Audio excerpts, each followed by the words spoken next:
Binuksan na sa publiko ang unang gabi sa lamay ng yumaong veteranong broadcaster na si Mike Enriquez na dinumog ngayon ang kanyang mga mahal sa buhay at naging kasamahan nito sa industriya.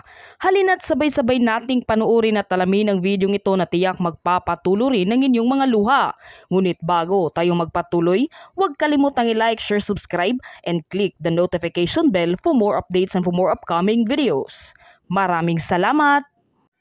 Kasunod ng balitang pagpanaw ng veteranong mamahayag na si Mike Enriquez, inalaya ng bulaklak at inirika ng kandila ang kanyang star sa Eastwood City Walk of Fame. Ibinahagi ng Eastwood City ang isang larawan kung saan makikita ang star na mayroong pangalan ni Enriquez. Makikita ring pinalibutan ito ng mga inalay na bulaklak at may nakatirik na kandila upang ipakita ang kanilang taus-pusong pakikiramay sa paglisa ng isa sa mga naging haligi ng pahayagang Pilipino. Ibinahagi rin nila ang isang video kung saan unang inanunsyo ang pagpanaw ni Mike Enriquez.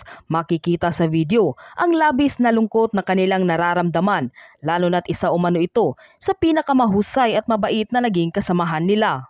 Samantala ngayong gabi nga August 31 ay isinapubliko na ng pamilya nang yumaong si Mike Enriquez ang kanyang unang gabi sa lamay nito na ginanap sa Christ the King Church sa Quezon City. Nagpaabot ng bulaklak ang mga senador kabilang na si Senator Riza Hontiveros at ang ating mahal na presidente na si Bongbong Marcos. Kalakip ng kanyang mensahe na ikinalungkot niya at ng kanyang pamilya ang pagpanaw ni Mike, lalo na't isa umano ito sa pinakamahusay at hindi bias na nagpaabot ng mga balita sa sambayanang Pilipino. Naging emosyonal rin si Vicky Morales matapos dumalo sa unang gabi ng lamay ni Mike na naging kasama na niya mula noon.